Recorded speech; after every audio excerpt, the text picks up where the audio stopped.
வணக்கம் நேயர்களே, இது ஷர்மிளா டாக்கீஸ். நான் உங்கள் டாக்டர் ஷர்மிளா.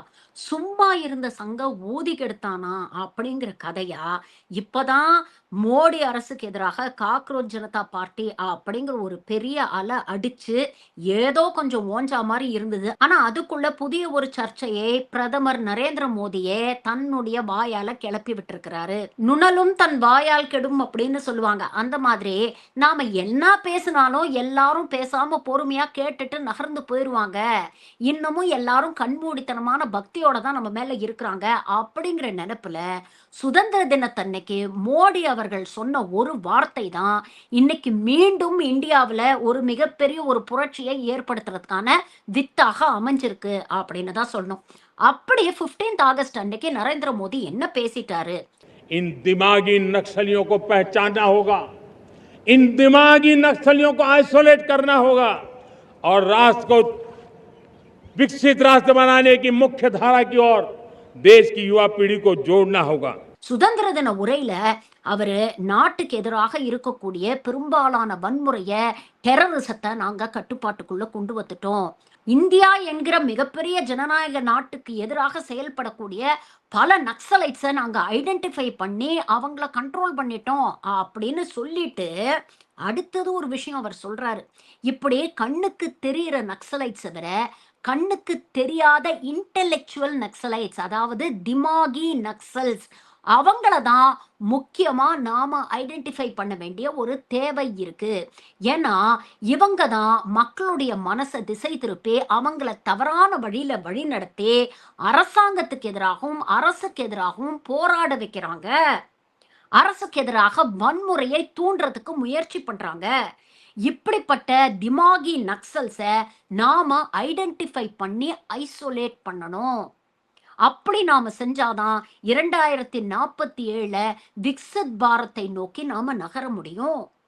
இன்னைக்கு இருக்கக்கூடிய இளைய தலைமுறையை தவறாக வழி நடத்தக்கூடிய இந்த திமாகி நக்சல்ஸ் கிட்டேந்து நம்ம பிள்ளைங்களை நம்ம காப்பாத்தி நம்ம கூட நம்ம கூட்டிட்டு போனோம்னா தான் விக்சித் பாரத்தை அடைய முடியும் அப்படிங்கிற ஒரு வார்த்தை சொன்னார். இதுதான் இன்னைக்கு சமூக வலைதளங்கள்ல மிகப்பெரிய ஒரு பேசும் பொருளாக மாறிடுச்சு.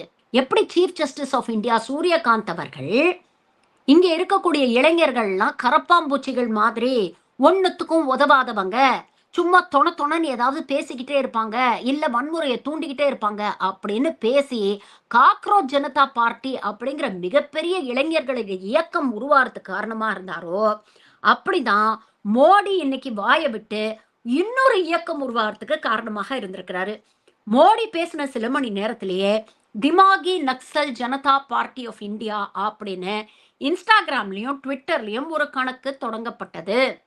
இந்த கணக்குக்கு பாத்தீங்கன்னா இன்ஸ்டாகிராம்ல ஒரே நாள்ல கிட்டத்தட்ட 2 லட்சத்துக்கும் மேற்பட்ட ஃபாலோவர்ஸ் வந்துட்டாங்க. ட்விட்டர்லயும் கிட்டத்தட்ட 25,000 ஃபாலோவர்ஸ்க்கு மேல ஜாயின் பண்ணிட்டாங்க. அரசியல்ல இருக்கக்கூடிய முக்கியமான புள்ளிகள் ராகுல் காந்தி, அரவிந்த் கெஜ்ரிவால், அகிலேஷ் யாதவ் போன்றவர்கள்லாம் இந்த கணக்குகளை பின்தொடர ஆரம்பிச்சோன்ன மோடி அரசுக்கு பயம் வந்துருச்சு. ஏன்னா ஏற்கனவே சூடுபட்டவங்க தானே. அதனால ஆரம்பிச்ச ஒரே நாள்ல அந்த இன்ஸ்டாகிராம் அக்கௌண்ட்டை முடக்க முயற்சி பண்ணாங்க. ஆனா அதுக்குள்ள அந்த அக்கௌண்ட்ல பாத்தீங்கன்னா ஏகப்பட்ட மீம்ஸ், ஏகப்பட்ட கருத்துக்கள் வந்து பரிமாறப்பட்டது. இந்த திமாகி நக்சல் ஜனதா பார்ட்டி ஆஃப் இந்தியாவுடைய அடிப்படை கொள்கை தலைவரா அவங்க யாரை தேர்ந்தெடுத்திருக்காங்க அப்படின்னு பாத்தீங்கன்னா பகத்சிங் அவர்களே. அவங்க சொல்றாங்க, எங்களுடைய கொள்கை என்னன்னா அரசு அப்படிங்கிறது மக்களுக்கானது. அப்போ அந்த அரசை கேள்வி கேட்கக்கூடிய எல்லா உரிமையும் எங்களுக்கு இருக்கு. இந்த அரசு என்ன சொல்லுதோ அதை கண்மூடித்தனமாக நம்பக்கூடிய முட்டாள்கள் இல்லை நாங்க. அதத்தான் மோடி அவர்கள் சொல்லியிருக்கிறாரு, திமாகி நக்சல்ஸ், அதாவது இன்டெலெக்சுவல் நக்சல்ஸ். ஏற்கனவே அர்பன் நக்சல் அப்படிங்கிற ஒரு விஷயத்தை காயின் பண்ணாங்க. இன்னைக்கு அதை கொஞ்சம் மாத்தி திமாகி நக்சல் அப்படின்னு சொல்லியிருக்கிறாரு. மோடி சொன்ன வார்த்தையை இன்னைக்கு அவருக்கு எதிராக பிரயோகப்படுத்துறாங்க. ஆமா, நாங்க சிந்திக்க தெரிந்தவர்கள். இந்த அரசியலமைப்பு சட்டம் அந்த அடிப்படை உரிமையை எங்களுக்கு கொடுத்திருக்குது. இந்தியாவில் இருக்கக்கூடிய வேற்றுமையில் ஒற்றுமை அப்படிங்கிற பண்பை உணர்ந்து அதை மதிக்க தெரிந்தவர்கள் நாங்கள். இந்த எஸ்டாப்ளிஷ்மெண்ட்டை எதிர்த்து கேள்வி கேட்க வேண்டிய இடத்துல நாங்க கேள்வி கேட்போம். எங்களுடைய கொள்கையே எதுவாக இருந்தாலும் கண்மூடித்தனமா நம்பாத, அதை பத்தி சிந்திச்சு பாரு, ரேஷனலா பகுத்தறிவோட சிந்திச்சு பாரு, ஃபேக்ட்ஸ் அதுக்கு சாதகமா இருக்கா அப்படிங்கிறத சயின்டிஃபிக்கா அனலைஸ் பண்ணி பாரு. அரசியலமைப்பு சட்டம் கொடுத்த சயின்டிஃபிக் டெம்பரை எக்ஸர்சைஸ் பண்ணு. அதுக்கப்புறம் அதுல தவறு இருக்குன்னு தெரிஞ்சதுன்னா தைரியமா இந்த அரசாங்கத்தை எதிர்த்து கேள்வி கேளு, விமர்சனம் பண்ணு. இதுதான் எங்களுடைய கொள்கை, கோட்பாடு அப்படின்னு ரொம்ப தெளிவா அந்த வெப்சைட்ல அவங்க பிரகடனப்படுத்தி இருக்கிறாங்க. அரசியலமைப்பு சட்டத்தை பின்பற்று அப்படின்னு யாரு சொன்னாலும் அது பாஜக, ஆர்எஸ்எஸ் போன்ற கும்பலுக்கு அலர்ஜியா மாறிடும் அப்படிங்கிறது நமக்கு நல்லாவே தெரியும். அதனாலதான் 24 மணி நேரத்துக்குள்ள இந்த வெப்சைட்டை முடக்கிறதுக்கான முயற்சிகளை எடுத்திருக்கிறாங்க. காந்திஜி அவர்கள் ரொம்ப அழகா அந்த 3 குரங்கு தியரி சொன்னார். அதாவது தீயதை பார்க்காதே, தீயதை கேட்காதே, தீயதை பேசாதே அப்படின்னு. ஆனா இன்னைக்கு இருக்கக்கூடிய இந்தியால எந்த பக்கம் திரும்பினாலும் தீயதை தான் நம்மளால பார்க்க முடியுது, தீய விஷயங்களை தான் நம்மளால கேட்க முடியுது, வெறுப்பு பேச்சத்தான் நம்மளால கேட்க முடியுது. அப்ப தீயதை பாரு, தீயதை பேசு, தீயதை கேளு அப்படிங்கிற ஒரு நிலைமையில இருக்கும் பொழுது இதெல்லாம் எதிர்த்து எவனாவது கேள்வி கேட்டா அவனுக்கு திமாகி நக்சல், தேச துரோகி அப்படின்னு ஒரு பட்டம் கட்டுறத இன்னைக்கு மக்கள் ஏத்துக்க மாட்டேங்கிறாங்க. குறிப்பா இளைய தலைமுறை ஏத்துக்க மாட்டேங்குது. எதையுமே கேள்வி கேட்க கூடாது. ரோடெல்லாம் ஏன் சரியில்லை அப்படின்னா கேள்வி கேட்க கூடாது. பெண்களுக்கு ஏன் பாதுகாப்பு இல்லை அப்படின்னா கேள்வி கேட்க கூடாது. கல்வியில ஏன் இவ்வளவு முறைகேடுகள் நடக்குது அப்படின்னா கேள்வி கேட்க கூடாது. விலைவாசி ஏன் இவ்வளவு உயர்ந்துருச்சு அப்படின்னா கேள்வி கேட்க கூடாது. ஊழல் ஏன் இவ்வளவு அதிகரிச்சிருச்சு அப்படின்னா கேள்வி கேட்க கூடாது. ஏன்னா இதெல்லாம் நீங்க கேள்வி கேட்டீங்கன்னா இந்த நாட்டுடைய பிரதமர்ல ஆரம்பிச்சு எல்லாரும் உங்களுக்கு அர்பன் நக்சல், திமாகி நக்சல், தேச துரோகி அப்படிங்கிற பட்டத்தை குத்துவாங்க. இதை நாங்கள் ஏற்றுக்கொள்ள மாட்டோம், நாங்கள் கேள்வி கேட்போம் அப்படின்னு தான் இந்த கட்சி ஆரம்பிக்கப்பட்டிருக்குது இன்ஸ்டாகிராம்ல. இதற்கு சோசியல் மீடியால மிகப்பெரிய டிராக்ஷன் கிடைச்சிருக்கு. இதனால வருத்தப்படுறது யாருன்னு பாத்தீங்கன்னா அமெரிக்கா, சைனா, பாகிஸ்தான் போன்ற நாடுகள் தான். ஏன்னா காலங்காலமா இந்த இந்துத்துவா கும்பலும் சங்கி கும்பலும் இது போன்று யாரு கேள்வி கேட்டாலும் இவங்களுக்கெல்லாம் ஃபண்ட் பண்றது அமெரிக்கா, ஜார்ஜ் சோரோஸ் கிட்ட இருந்து ஃபண்டு வருது, பாகிஸ்தான் கிட்ட இருந்து ஃபண்டு வருது, சைனா இவங்களுக்கு மறைமுகமா ஆதரவு தெரிவிக்குது அப்படின்லாம் சொல்றாங்க. இப்படி ஒரு நாளைக்கு காக்ரோச் ஜனதா பார்ட்டி, ஒரு நாளைக்கு திமாகி நக்சல் பார்ட்டி அப்படின்னு புதுசா பார்ட்டிகள் இந்தியால உருவாக சைனா, அமெரிக்கா, பாகிஸ்தான் போன்ற நாடுகளுக்கு பிரஷர் ஜாஸ்தி ஆயிட்டு இருக்கு. ஏன்னா இவங்களுக்கெல்லாம் ஃபண்டு பண்றது ஒரு மிகப்பெரிய பிரச்சனையா மாறி இருக்கு.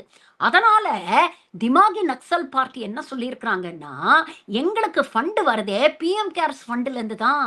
இந்த நாட்டுடைய பிரதமர் எங்க மீது எவ்வளவு அக்கறை வச்சிருக்கிறாரு அப்படிங்கறத ஆகஸ்ட் 15ஆம் தேதி வெளிப்படுத்தி இந்த மாதிரி ஒரு இயக்கம் உருவாக ஃபண்டையும் அவர் தான் கொடுத்தாரு. அதனால பிரதமர் மோடிக்கு நன்றி சொல்றோம் அப்படின்னு பந்த தூக்கி அவருடைய கோர்ட்லயே திரும்ப வீசியிருக்கிறாங்க. இதற்கு ஆர்எஸ்எஸ், பாஜக எப்படி ரியாக்ட் பண்ண போகுது அப்படிங்கறத பொறுத்து இருந்துதான் பார்க்கணும். ஆனா வரலாறுல ஜெனரேஷனல் தியரி அப்படின்னு ஒரு விஷயத்த சொல்லுவாங்க. அதாவது ஸ்ட்ராஸ் ஹாவே ஜெனரேஷனல் தியரி அப்படின்னு 2 செஃபாலஜிஸ்ட் ஒரு முக்கியமான ஒரு தியரியை சொல்லியிருக்கிறாங்க. ரொம்ப இன்ட்ரெஸ்டிங்கான கான்செப்ட், கவனமா கேளுங்க. அதாவது வரலாற்றை பொறுத்த வரைக்கும் பாத்தீங்கன்னா எப்பவுமே ரூலிங் கிளாஸுக்கும் ஒர்க்கிங் கிளாஸுக்கும் நடுவில் ஒரு கான்ஃபிளிக்ட் இருந்துகிட்டே இருக்கும். ரூலிங் கிளாஸ் ஒர்க்கிங் கிளாஸை கண்ட்ரோல் பண்ண முயற்சி பண்ணிக்கிட்டே இருக்கும்.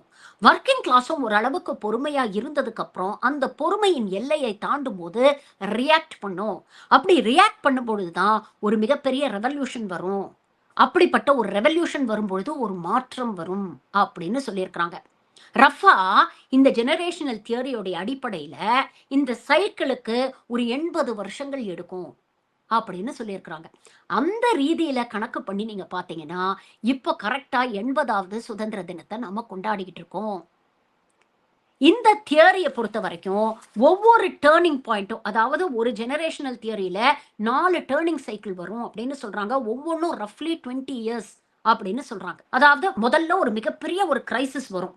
அந்த கிரைசிஸ்க்கு எதிரா ஜாதி, மதம் இதெல்லாத்துக்கும் அப்பாற்பட்டு மக்கள் எல்லாரும் ஒரு காமன் காசுக்காக ஒன்று திரள்வார்கள். ஒன்று திரண்டு அந்த ஆதிக்க சக்தியை அடிச்சு ஒழிப்பாங்க. அதுக்கப்புறம் அடுத்த 20 வருஷம் இந்த மக்கள் ஒற்றை நோக்கோட நம்மளுடைய நாட்டை பில்ட் பண்ணணும் அப்படிங்கிற நேஷன் பில்டிங் ப்ராசஸ்ல ஈடுபடுவாங்க. அப்படி நேஷன் பில்டிங் நடக்கும் பொழுதே பேரலா ஒரு ரூலிங் கிளாஸ் அண்ட் ஒரு ஒர்க்கிங் கிளாஸ் உருவாகும். இது நடக்கும் பொழுதே 3வது சைக்கிள், அதாவது ஸ்பிரிச்சுவல் அவேக்கனிங், கல்ச்சுரல் அவேக்கனிங் அப்படிங்கிற ஒரு பிரிவும் உண்டாகும். இந்த ரூலிங் கிளாஸுக்கும் ஒர்க்கிங் கிளாஸுக்கும் நடுவுல இந்த கல்ச்சரல் ஸ்பிரிச்சுவல் அவேக்கனிங் அப்படிங்கிற கூட்டம் புகுந்து அவர்களுக்கு நடுவுல இருக்கக்கூடிய கருத்து வேறுபாடுகளை இன்னும் அதிகப்படுத்தும், பிரிவினையா அதிகப்படுத்தும். ஒரு கட்டத்துல இந்த ஸ்பிரிச்சுவல் கல்ச்சரல் அவேக்கனிங் குரூப் வந்து ரூலிங் கிளாஸோடைய இடத்தை பிடிக்கும். அப்படி பிடிக்கும் பொழுது ஜனநாயகம் அப்படிங்கிறது ஒரு மெஜாரிட்டேரியன் அரசாக சர்வாதிகாரமாக மாறும். அப்படி வரும்பொழுது இன்ஸ்டிடியூஷன்ஸ் வீக் ஆகும். ஒரு தனி மனித ஆதிக்கம் அதிகமாகும். இதனால சொசைட்டிக்குள்ள ஏகப்பட்ட அதிருப்தி வந்து சொசைட்டி பிராக்மெண்ட் ஆகும். கடைசியில ஒரு கட்டத்துல பொறுமையை இழந்து மீண்டும் ஒரு கிரைசிஸ் சிச்சுவேஷன் வரும் பொழுது அந்த சொசைட்டில இருக்கக்கூடிய மக்கள் அந்த அரசுக்கு எதிராக போர்க்கொடி தூக்க ஆரம்பிப்பாங்க, ரெவல்யூஷன் வரும் அப்படின்னு சொல்லியிருக்கிறாங்க. கிட்டத்தட்ட இந்தியாவுடைய 80 வருஷத்தை எடுத்துக்கிட்டீங்கன்னா அதுதான் நடந்திருக்கு. 1920ல இருந்து 40கள் வரைக்கும் நீங்க பாத்தீங்கன்னா ஆங்கிலேயரோட ஆதிக்கம் நாளுக்கு நாள் அதிகமாக ஆக இந்தியாவில் இருக்கக்கூடிய எல்லா மக்களும் அதற்கு எதிராக ஒரு மிகப்பெரிய சுதந்திர போராட்டத்தை கையில எடுத்து 47 சுதந்திரம் வாங்கணும். அதுக்கப்புறம் 40கள் ஆரம்பிச்சு 60கள் வரைக்கும் பாத்தீங்கன்னா நெஹ்ரு, அம்பேத்கர் போன்ற தலைவர்கள் இந்தியாவை ஒரு ஜனநாயக நாடா கன்சாலிடேட் பண்றதுக்கான முயற்சிகளை எடுத்தாங்க. அதற்கு மக்கள் துணை போனாங்க. ஒரு பக்கம் புரட்சியாளர் அம்பேத்கர் கான்ஸ்டிடியூஷன் உருவாக்குறாரு. எல்லா மக்களுக்கான சுதந்திரம், சமத்துவம், சகோதரத்துவத்தை உறுதிப்படுத்தணும் அப்படின்னு முயற்சி பண்றாரு. இன்னொரு பக்கம் நெஹ்ரு இந்தியாவை ஒரு மிகப்பெரிய வல்லரசு நாடாக்கணும்னா அதற்கு இங்க முக்கியமான தேவை கல்வி, இன்ஸ்டிடியூஷன்ஸ், அதை நாம ஸ்ட்ரெங்தன் பண்ணணும் அப்படிங்கிற முயற்சியில இறங்கி மிகப்பெரிய கல்வி நிறுவனங்கள், அரசுக்கான உடைமைகள் அப்படின்னு நிறைய விஷயங்களை வந்து பப்ளிக் செக்டார்ல இம்ப்ரூவ் பண்றாரு. அதுக்கப்புறம் பாத்தீங்கன்னா 60, 70கள்ல ரூலிங் கிளாஸ் உடைய ஆதிக்கம் கொஞ்சம் கொஞ்சமா அதிகமாகுது. அப்பதான் ஜேபி மூவ்மெண்ட் வருது, எமர்ஜென்சி அப்படிங்கிற விஷயம் வருது, ரீஜனல் பார்ட்டிஸ் உடைய டாமினன்ஸ் அதிகமாகுது. ஒரு அப்சல்யூட் மெஜாரிட்டியோட இருந்த காங்கிரஸ் கட்சியை மாநில கட்சிகள், மக்கள் எல்லாரும் தொடர்ந்து கேள்வி கேட்க ஆரம்பிக்கிறாங்க.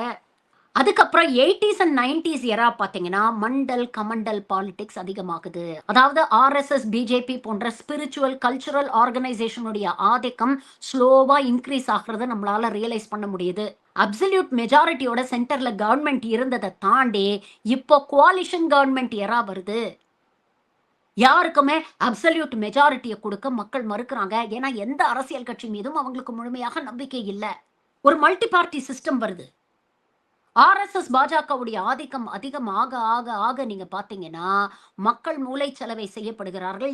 இன்ஸ்டிடியூஷன்ஸை டோட்டலா வீக்கன் பண்ண ஆரம்பிக்கிறாங்க. அதுக்கப்புறம் ஏர்லி 2000ஸ்ல பாத்தீங்கன்னா ஸ்லோவா காங்கிரஸ் உடைய இறங்கு முகமாகுது, பாஜகவுடைய ஏறு முகமாக மாறுது. 2014 ஒரு மிகப்பெரிய மாற்றம் வேணும் அப்படின்னு மக்கள் கிட்ட பிட்ச் பண்ணி மோடி பிரதமரா வந்து உட்கார்றாரு. அதுக்கப்புறம் கடந்த 12 வருடங்கள்ல நீங்க பாத்தீங்கன்னா ஹிந்துத்வாவுடைய ஆதிக்கம் நாளுக்கு நாள் அதிகமாயிட்டு இருக்கு. ஒரு கோலிஷன் கவர்மெண்ட் அப்படிங்கறத தாண்டி இன்னைக்கு மெஜாரிட்டேரியன் கவர்மெண்ட்டை நோக்கி நாம போயிட்டு இருக்கோம். ஒரு சர்வாதிகார ஆட்சியை நோக்கி நாம போயிட்டு இருக்கோம். இந்த மக்களை சிந்திக்க விடாம அவங்களுடைய கவனத்தை திசை திருப்பிட்டு நாம என்ன செஞ்சாலும் அதை மக்கள் ஏத்துக்குவாங்க அப்படிங்கிற தைரியத்திலையும் தெனாவட்டிலையும் தான் சிஏஏ, என்ஆர்சி, வேளாண் சட்டங்கள், அப்ரிகேஷன் ஆஃப் ஆர்டிகிள் 370 இப்படி தொடர்ந்து மக்கள் விரோதமான பல விஷயங்களை நடைமுறைப்படுத்த முயற்சி பண்ணது ஆர்எஸ்எஸ், பாஜக. விளைவு இந்த 12 வருஷத்துல இன்ஸ்டிடியூஷன்ஸ்லாம் டோட்டலா காலி ஆயிடுச்சு. எஜுகேஷன் சுத்தமா படு மோசத்துக்கு போயிடுச்சு. எக்கானமியை பத்தி சொல்லவே வேண்டாம், டோட்டலா கொலாப்ஸ் ஆயிடுச்சு. இன்னைக்கு அத்தியாவசிய தேவைகளே ஒர்க்கிங் கிளாஸ்க்கு ஒரு மிகப்பெரிய கேள்விக்குறியா மாறி இருக்கு. ஆனா இன்னைக்கு இருக்கக்கூடிய ஆட்சியாளர்கள் மக்களுடைய உணர்வுகளை பற்றியோ மக்களுடைய எதிர்காலத்தை பத்தியோ கவலைப்படுற மாதிரியே தெரியல. ஒரு மிகப்பெரிய பிரேக் வந்திருக்கு ரூலிங் கிளாஸ்க்கும் ஒர்க்கிங் கிளாஸ்க்கும். மீண்டும் ஒரு கிரைசிஸ் பாயிண்ட் நோக்கி நாம வந்துட்டோம். இந்த 80 வருஷ சர்க்கிள் எவ்வளோ அழகா ப்ரோக்ரஸ் ஆயிருக்கு அப்படிங்கிறது உங்களுக்கு புரியுதா? இன்னைக்கு மக்கள் தங்களுடைய பொறுமையுடைய எல்லைக்கு வந்துட்டாங்க. ஒரு பக்கம் கண்மூடித்தனமா மோடியை பூஜிக்கக்கூடிய ஒரு கும்பல் இன்னமும் மக்களை மூளைச்சலவை செய்ய முயற்சி பண்ணிட்டு இருக்காங்க. ஆனா இன்னைக்கு மக்கள் கிட்ட ஒரு புரிதல் வந்திருக்கு, ஒரு விழிப்புணர்வு வந்திருக்கு. இன்னைக்கு சீஃப் ஜஸ்டிஸ் சூரியகாந்த் காக்ரோச் அப்படின்னு சொன்னதோ, இல்ல மோடி திமாகி நக்சல்னு சொன்னதோ, the last straw on the camel's back அப்படின்னு சொல்லுவாங்கல்ல. பிரச்சனை பில்டப் பண்ணி வந்திருக்கு. அந்த பிரச்சனையுடைய தீவிரத்தை உணராம இவங்க அலட்சியத்திலையும் ஆணவத்திலையும் விட்ட வார்த்தை தான் இன்னைக்கு இப்படிப்பட்ட அமைப்புகள் உருவாக ஒரு மிகப்பெரிய காரணமா இருக்கு. அப்படி உருவான காக்ரோச் ஜனதா பார்ட்டி எந்த அளவுக்கு பாஜகவை ஆட்டி வச்சிருக்குது அப்படிங்கறத போன மாசம் நம்ம பார்த்தோம். எந்தவித போராட்டத்துக்கும் தலைவணங்காத பாஜக ஜென்சியோடைய போராட்டத்துக்கு தலைவணங்கி முதல் முறையாக அவங்க வரலாற்றுல ஒரு அமைச்சர் தன்னுடைய பதவியை ராஜினாமா பண்ணாரு. ஆனா அதுல இருந்தும் பாஜக பாடம் கத்துக்கல. மறுபடியும் இப்படித்தான் பேசுவோம் அப்படின்னு நினைச்சுக்கிட்டு ஜென்சியை அட்ராக்ட் பண்றதா நினைச்சுக்கிட்டு இப்படிப்பட்ட ஒரு வார்த்தையை பிரதமர் மோடி விட்டுருக்கிறாரு. அதனால இன்னைக்கு மீண்டும் திமாகி நக்சல் ஜனதா பார்ட்டின்னு ஒரு இயக்கம் உருவாக்கி இருக்கு. ஆனா போன தடவை காக்ரோச் ஜனதா பார்ட்டியை வளர விட்டு வேடிக்கை பார்த்த மாதிரி இந்த வாட்டி பாஜக அமைதியாக இருக்காது. முளையிலேயே இந்த எதிர்ப்பை கிள்ளி எறியணும் அப்படின்னு முயற்சி பண்ணுவாங்க. போக போக இது எப்படி டெவலப் ஆகுது அப்படிங்கறத பொறுத்திருந்து பார்ப்போம். ஆனா ஒண்ணு, இன்னைக்கு இருக்கக்கூடிய ஜென்சி ஜென் ஆல்பா தலைமுறை அரசாங்கத்தை எடுத்து கேள்வி கேட்கணும் அப்படின்னு முடிவு பண்ணியிருக்கிறாங்க. அந்த துணிச்சல் அவங்களுக்கு கொடுத்தது ஒரு காக்ரோச் ஜனதா பார்ட்டி போன்ற இயக்கம் உருவானதுதான். மற்றபடி இங்க இருக்கக்கூடிய அரசியல் கட்சிகள் இல்ல. மக்களுக்கானதுதான் அரசாங்கமே தவிர அரசாங்கத்துக்காக மக்கள் இல்ல. ஒரு அரசாங்கம் எது பண்ணினாலும் அதை கண்மூடித்தனமா ஏத்துக்கணுங்கிற அவசியமும் இல்லை. தப்பு பண்ணா நாங்க தைரியமா எதிர்த்து கேள்வி கேட்போம். நீங்க எங்களை முடக்கணும்னு முயற்சி பண்ணீங்கன்னா அதையும் மீறி நாங்க எந்திரிச்சு வெளியில வருவோம் அப்படிங்கிற ஒரு தைரியத்தை இன்னைக்கு இருக்கக்கூடிய Gen Z gen next gen alpha display பண்ணியிருக்கிறாங்க, வெளிப்படுத்தியிருக்கிறாங்க.